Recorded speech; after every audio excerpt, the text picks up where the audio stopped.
안녕하세요. 오늘 미가서 5장에서 7장 말씀을 나눌 박희주 전도사. 일진의 김경서 형제입니다. 네, 우리 경서 형님 반갑습니다. 안녕하세요. 반갑습니다. 네, 미가서 말씀 함께 나누게 되었는데요. 저희 오늘 나눌 말씀 미가서 5장에서 7장입니다. 앞에 이야기를 잠깐 하자면 이제 우상 숭배와 불의가 팽배했던 그 유다에 대한 심판을 이야기하시고요. 그리고 백성들, 지도자들, 선지자들에 대한 이제 심판을 이야기한 미가는 4장의 이제 왕국의 회복에 대한 이야기를 하고 있습니다. 그리고 오늘 특별히 5장에서는 갑자기 오실 왕, 메시아 예수님에 대한 그런 예언을, 아주 중요한 예언을 하고요.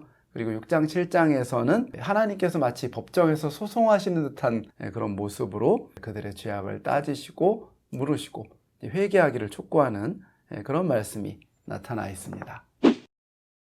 네, 미가서 5장인데요.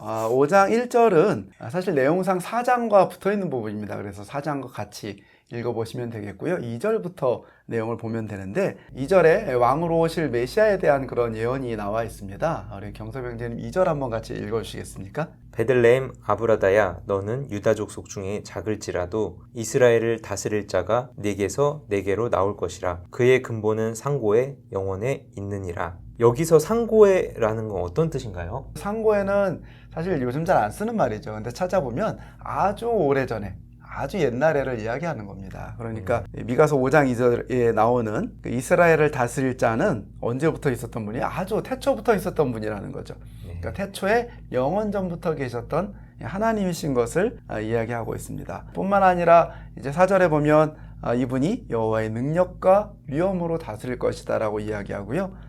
그리고 평강이 될 것이다.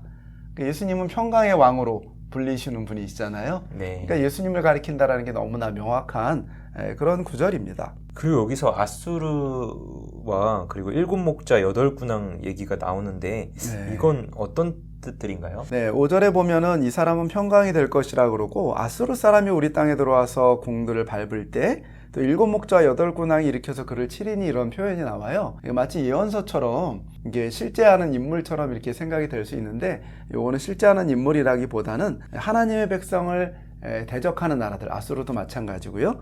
그리고 일곱 목자와 여덟 군왕도 특정인이라기보다는 이 대적과 싸우는 지도자들을 의미합니다.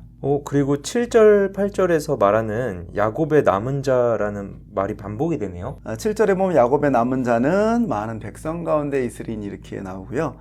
또 8절에 보면 야곱의 남은 자는 여러 나라 가운데 많은 백성 가운데 있으리니 이렇게 이야기 나옵니다. 그러니까 이 세상 가운데 여러 나라와 많은 백성들 가운데 있는 그러니까 하나님을 진실하게 믿으려고 하는 그런 사람들을 이제 표현한다고 볼 수 있겠습니다. 자, 이런 사람들은 어떻게 되냐 하면 그들은 수풀의 짐승들 중 사자 같아서 그를 능히 대적할 수 없는 그러니까 하나님을 믿는 믿음을 가지고 있는 그런 백성들은 열국 가운데 있으면서 능히 대적할 수 없는 그런 존재가 된다. 이제 그런 말씀을 하고 계세요. 그리고 그 뒤에 이제 10절부터 15절까지는 하나님께서 메시아가 도래할 그날에 하실 일들 거룩한 회복에 대한 선포를 하면서 5장은 마치고 있습니다.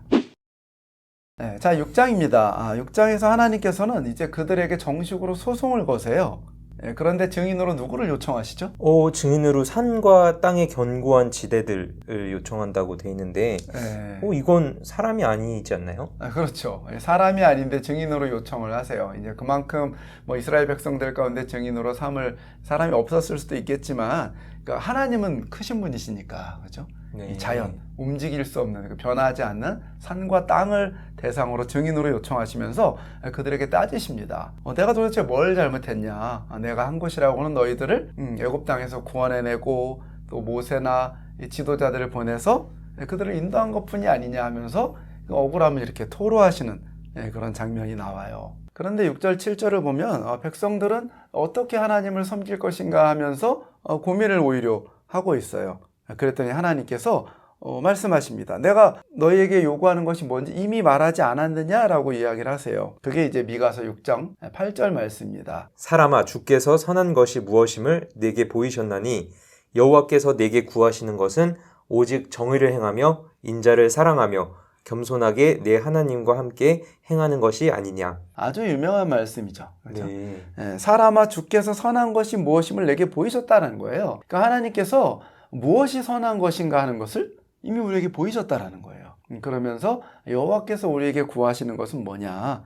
오직 정의를 행하며 인자를 사랑하며 겸손하게 내 하나님과 함께 행하는 것이 아니냐, 이렇게 이야기하시죠. 네, 경섭 형제님, 하나님께서 정말 우리 크리스찬들에게 바라고 원하시는 것이 무엇일까요? 여기 6장 말씀을 묵상해 보면서 또 그 주일 유목사님 말씀이 많이 생각이 났던 것 같아요. 그 예배의 삶 가운데 그 진심을 보시는 것 같고, 그냥 형식이나 나의 어떤 노력이나 그냥 겉으로 보여지는 그런 헌신이 아니라 하나님은 그 마음의 동기를 보시는 것 같다는 생각이 많이 들었습니다. 네, 하나님께서는 우리가 드리는 많은 헌금이나 혹은 뭐 봉사나 꼬박꼬박 예물 드리는 거, 뭐 이런 게 필요 없는 것은 아니지만 그것을 기뻐하시는 것이 아니라 오늘 본문에 오면 정의를 행하는 것, 그리고 인자를 사랑하는 것. 인자라는 것은 kindness, 그러니까 인자함, 친절하고 사람에게 잘해주는 것, 그것을 좋아하는, 그리고 겸손하게 하나님과 동행하는 삶을 사는 거. 겸손하게 하나님과 동행하면서 사람들을 사랑하고 정의를 좋아하고 그런 삶을 하나님께서 기뻐하신다, 그렇게 이야기하는 거죠. 그러시면서 그들에게는 아직도 그들의 죄로 인한 그 증거들이 아직도 많기 때문에 형벌을 내리시겠다, 그렇게 이야기하십니다. 하나님께서 그들에게 내리시고자 하는 형벌이 뭐가 있을까요? 형벌이 여기 14절, 15절에 보니까 먹어도 배부르지 못하고 항상 속이 빌 것이고 숨겨도 보존되지 않고 씨를 뿌려도 추수하지 못할 거라고 하네요. 그런데 그 16절에 너희가 오므리의 율례와 아합집의 모든 예법을 지키고, 여기서 오므리는 어떤 사람인가요? 네, 열왕기상 16장에 보면 오므리는 아합의 아버지입니다. 아합의 아버지고 사마리아 도성을 지은 사람이에요. 그런데 이 성경에 보면 뭐라고 되어 있냐면, 그는 이전 왕들보다 하나님 보시기에 더 악한 일을 행해서 이스라엘을 죄짓게 하고 우상을 만들어서 이스라엘 하나님을 진노케 한 그런 사람이었습니다.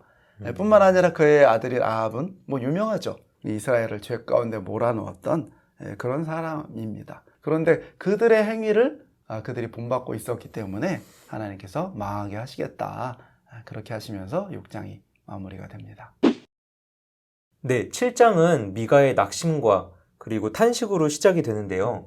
1절에 보니까 재앙이로다 나여 이렇게 시작하고 세 번역으로 읽어보니까 절망이다, 나는 가지마 앙상하게 남은 과일나무와도 같다, 이렇게 시작이 되는데요. 그 이유는 무엇인가요? 2절을 보면 그 이유는 경건한 자가 세상에 끊어졌다고 그러고요, 정직한 자가 사람들 가운데 없도다 그럽니다. 그러니까 이 백성들 가운데 정직하고 경건한 사람이 없는 거예요. 이 미가 말고는 아무도 없으니까 너무 어려운 거죠. 4절에도 보면 뭐라고 이야기하냐면, 그들의 가장 선한 자라도 가시 같고 가장 정직한 자라도 찔레 울타리보다 더하도다, 이렇게 이야기를 하거든요. 그러니까 그 땅에 경건한 사람, 정직한 사람이라고는 하나도 없고, 그나마 선한 사람이라고 하는 사람도 정말 잡초 같은 쓸모없는 그런 사람들이었기 때문에 그 상황을 생각하면서 미가가 탄식했던 것 같습니다. 그러나 미가는 7절부터 보면 하나님께 소망을 가지면서 하나님을 바라봅니다. 구원이 날에 올 것이라고 믿어요. 그리고는 이스라엘 백성들이 회복되어서 다시 돌아올 것이다라고 그렇게 예언을 하고요. 그리고 주님께서 그 일을 이루시는 날 다른 민족들이 길을 펼지 못하는 아주 놀라운 일이 일어날 것이다, 이렇게 이야기를 하고 있습니다. 14절에 보면 그들을 옛날같이 바산과 길르앗에서 먹이시옵소서 하고 나오는 부분이 있는데, 여기는 어떤 의미인가요? 뭐 큰 다른 의미가 있는 건 아니고요. 이 바산과 길르앗은 목축하기에 아주 좋은 그런 비옥한 땅이었다고 합니다. 또 앞에 그 14절에 갈멜 속 살림이라는 표현도 나오는데, 여기도 이 양떼들이 먹고 마시기에 충분하고 또 이렇게 다른 짐승들로부터 보호받기 좋은 그런 곳이었다고 합니다. 그리고 이제 미가는 마지막으로 자기 이름의 뜻이 담긴 하나님의 어떠함을 노래하면서 이 예언을 마치게 됩니다. 미가 이름의 뜻이 혹시 뭔지 아십니까? 네. 하나님 같은 자가 누구인가? 이죠. 예, 그렇습니다. 그래서 18절을 보면 이렇게 이야기해요. 주와 같은 신이 어디 있으리이까? 주께서는 죄악과 그 기업에 남은 자의 허물을 사유하시며 인애를 기뻐하심으로 진노를 오래 품지 아니하시나이다, 이렇게 이야기합니다. 이 미가의 고백에 나온 그 하나님은 어떤 분이신가요? 제가 18절을 보니까 주께서는 죄악을 사유하시며 살아남은 주님의 백성의 죄를 용서하신다. 또 진노하시되 그 노여움은 언제까지나 품고 계시지는 않고 기꺼이 한결같은 사랑을 베푸신다라고 이렇게 하나님에 대해서 잘 얘기하고 계십니다. 근데 여기 죄악을 사유하신다 이거 어떤 말인가요? 예, 사유하신다는 거는 이제 국어사전 찾아보면 용서하신다는 겁니다. 용서하는데 그냥 용서하는 것이 아니라 완전히 없애버리는 것을 이야기해요. 그러니까 죄가 마치 원래 없었던 것처럼 네. 지워버리는 거죠. 지워버리는 것을 이제 사유한다라는 표현을 썼습니다. 그러니까 하나님께서는 우리의 죄를 없었던 것처럼 잊어버리시고요. 그리고 용서하시려고 하시고 우리에게 우리가 죄 가운데 있을 때 진노하시지만 그 진노와 화를 계속 가지고 계신 것이 아니라 잊어버리신다라는 거예요. 그리고 한결같은 사랑을 이제 베푸는 그런 하나님이시라는 거죠. 어떻게 우리 경서 형제님은 이 하나님의 이런 용서 또 이런 하나님의 사랑에 대해서 어떻게 느끼시고 또 생각하시는지. 7장에서는 참 제가 많이 하나님을 오해하지 않았나라고 생각이 들었는데요. 저는 많이 좀 진노하신 하나님, 또 분노하신 하나님, 이렇게 많이 좀 두려움의 하나님을 좀 많이 생각했던 것 같은데 그게 아니라 우리를 끊임없이 사랑하시고 한결같이 사랑하시는구나. 또 죄들을 없애신다. 아까 그 사유하신다 이 단어가 되게 많이 와닿았던 것 같습니다. 네, 감사합니다. 이렇게 미가서가 이제 맞춰지게 되는데요. 미가서 본문을 보면 정말 그 이스라엘 백성들이 돌이킬 수 없는 그런 심각한 죄 가운데 있지만 그럼에도 불구하고 하나님은 끊임없이 소망을 가지시고 또 그들을 사랑하시고 용서하시는 그런 구원의 하나님이신 것을 보게 됩니다. 이 하나님께서 오늘날 정말 이 코로나 또 많은 혼란 가운데 있는 이 땅에도 유일하게 소망이 되신 그런 하나님이십니다. 우리 성도 여러분들도 이 소망의 하나님으로 인해 큰 기쁨과 또 믿음으로 살아가시기를 축복합니다. 할렐루야. 할렐루야. 수고하셨습니다. 수고하셨습니다.